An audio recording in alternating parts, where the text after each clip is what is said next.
જય શ્રી કૃષ્ણ મિત્રો. અત્યારે આપણે સાક્ષાત શ્રી કૃષ્ણ વાણી એટલે કે ગીતાજીનું ગુજરાતીમાં અનુવાદ કરી રહ્યા છીએ. તો ચાલો શરૂ કરીએ. શ્રીમદ ભગવદ્ ગીતા અધ્યાય 7 જ્ઞાન વિજ્ઞાન યોગ. પૂર્ણ પરમેશ્વર ભગવાન બોલ્યા, હે અર્જુન, હવે સાંભળ. મારા પ્રત્યે મનને અનન્ય રીતે અનુરક્ત રાખીને અને ભક્તિ યોગની સાધના દ્વારા મને શરણાગત થઈને કેવી રીતે તું નિસંદેહ થઈને મને પૂર્ણપણે જાણી શકીશ. હવે હું તારી સમક્ષ આ જ્ઞાન અને વિજ્ઞાન પૂર્ણપણે પ્રકટ કરીશ, જે જાણીને આ જગતમાં અન્ય કંઈ જાણવા યોગ્ય શેષ રહેતું નથી. સહસ્ત્ર મનુષ્યોમાંથી ભાગ્યે જ કોઈ એક સિદ્ધિ પ્રાપ્ત કરવા પ્રયાસ કરે છે, અને સિદ્ધિ પ્રાપ્ત કરનારાઓમાંથી પણ ભાગ્યે જ કોઈ એક જ મને વાસ્તવમાં જાણે છે. પૃથ્વી, જળ, અગ્નિ, વાયુ, આકાશ, મન, બુદ્ધિ અને અહંકાર આ સર્વ મારી પ્રાકૃત શક્તિના 8 તત્વો છે. આવી ગૌણ મારી અપરાશક્તિ છે, પરંતુ તેનાથી ચડિયાતી હે મહાભુજાઓ વાળા અર્જુન મારી પરાશક્તિ છે.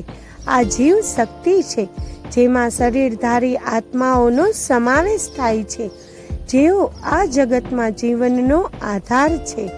સર્વ જીવંત પ્રાણીઓનો ઉદ્ભવ મારી આ બે શક્તિઓમાંથી થાય છે, તે જાણ. હું સમગ્ર સૃષ્ટિનો સ્ત્રોત છું અને મારામાં જ તે પુનઃ વિલીન થઈ જાય છે. હે અર્જુન, મારાથી શ્રેષ્ઠ અન્ય કંઈ નથી. જેવી રીતે મોતી દોરામાં ગૂંથાયેલા રહે છે, તેવી રીતે સર્વ મારામાં આશ્રિત છે. હે કુંતી પુત્ર, હું જળમાં સ્વાદ છું અને સૂર્યચંદ્રનો પ્રકાશ છું. હું વૈદિક મંત્રોમાં પવિત્ર ઉચ્ચારણ ઓમ છું. હું આકાશમાં ધ્વનિ છું અને મનુષ્યોમાં સામર્થ્ય છું. હું પૃથ્વીની શુદ્ધ સુગંધ છું અને અગ્નિમાં પ્રકાશ છું. હું સર્વ પ્રાણીઓનું જીવન બળ છું અને તપસ્વીઓનું તપ છું. હે અર્જુન, જાણી લે કે હું સર્વ પ્રાણીઓનું સનાતન બીજ છું. હું બુદ્ધિશાળીઓની બુદ્ધિ છું અને તેજસ્વીઓનું તેજ છું. હે ભરતવંશીઓમાં શ્રેષ્ઠ, હું બળવાન વ્યક્તિઓમાં કામના અને રાગથી રહિત બળ છું. હું એ કામ ક્રીડા છું જે ધર્મથી વિરુદ્ધ નથી અને શાસ્ત્રોની નિષિદ્ધ આજ્ઞાઓથી વિરુદ્ધ નથી. માયિક અસ્તિત્વની 3 અવસ્થાઓ સાત્વિક, રાજસી અને તામસી મારી શક્તિ દ્વારા જ પ્રગટ થાય છે. તેઓ મારામાં છે, પરંતુ હું તેમનાથી પરે છું.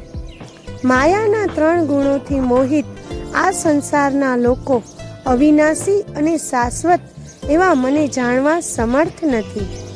મારી દિવ્ય શક્તિ માયા, જે પ્રકૃતિના 3 ગુણોથી બનેલી છે, તેને પાર કરવી અતિ દુષ્કર છે. પરંતુ જે લોકો મને શરણાગત થાય છે, તે તેને સરળતાથી પાર કરી જાય છે. 4 પ્રકારના લોકો મને શરણાગત થતા નથી.